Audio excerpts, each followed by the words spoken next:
अस्सलाम वालेकुम ladies and gentleman. उम्मीद है तमाम अहबाब खैरियत से होंगे। आजकल ग्रुप्स में एक बड़ी ज़बरदस्त किस्म की बहस चल रही है regarding laws about network marketing.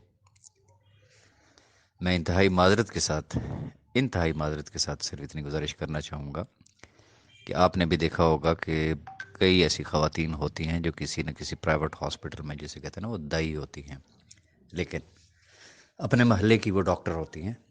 तो ये जो ऐसी दाइयाँ हैं जिनको इवन के नेटवर्क मार्केटिंग की अलिफ बे का पता नहीं है, वो अपनी अपनी ज़हनी इख्तरा के मुताबिक अपने अपने फतवे और अपनी अपनी बातें कर रहे हैं। गुजारिश सिर्फ इतनी करना चाहूँगा कि अब एक क्लेम ये भी आ रहा है कि जी पाकिस्तान में तो ऑलरेडी कानून मौजूद है, कंपनी को जो है वो प्रोडक्ट बेस्ड होना चाहिए। Okay, including times, DXN, M global, lot of companies are there. Is there a single company which is legal in Pakistan? Can they prove it? मैं इस बहस में नहीं जाना चाहूँगा। गुजारिश सिर्फ इतनी सी है, जो अहबाब बैंक्स और इंश्योरेंस की मिसालें देते हैं तो that is a shape of crowd funding, not network marketing. दूसरी चीज़, ये पाकिस्तान है भाई, यहाँ चाय की पत्ती में से गोल्ड निकल आता है। इजी पैसा, जैज़ कैश, फलाना फलाना फलाना, ये रेफ़र करें आपको इतने पैसे मिलेंगे। रेफरल चल रहे हैं, बट मजबूरी ये है कि एक बहुत बड़ा माफिया है जो नहीं चाहता कि मुल्क में इस तरीके के कोई लॉज बने, और वो रास्ते की रुकावट है।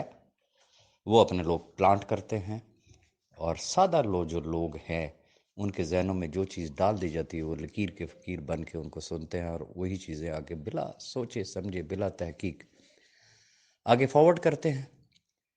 और चूँकि हिसाब वही होता है कि मैंने जिस तरीके से आपको एक मिसाल दी है कि चूँकि वो एक महल्ले की डॉक्टर होती हैं, वो बेसिकली वो दाई होती है, लेकिन चूँकि अताई होती है और अताइयों के हाथ में भी अल्लाह ताला ने बड़ी दफ़ा बड़ी शिफा दी हुई होती है, तो लोग उनको फॉलो करते हैं। इसलिए मैं तमाम अहबाब से सिर्फ इतनी गुजारिश करना चाहूँगा, try to understand, it's the time.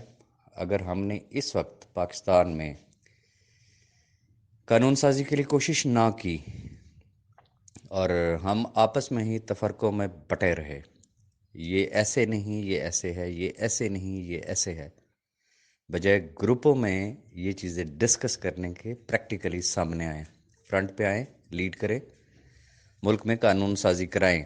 अगर मुल्क में वाकई कानून है तो फिर कोर्ट में जाके चैलेंज कर देंगे, कोर्ट मुल्क में कानून तो है, तो फिर ये सारा कुछ क्या है? आए दिन के क्रैक डाउन्स, आए दिन की कंपनियों के ख़िलाफ़ ये जो कुछ होता है, ये सब क्या है?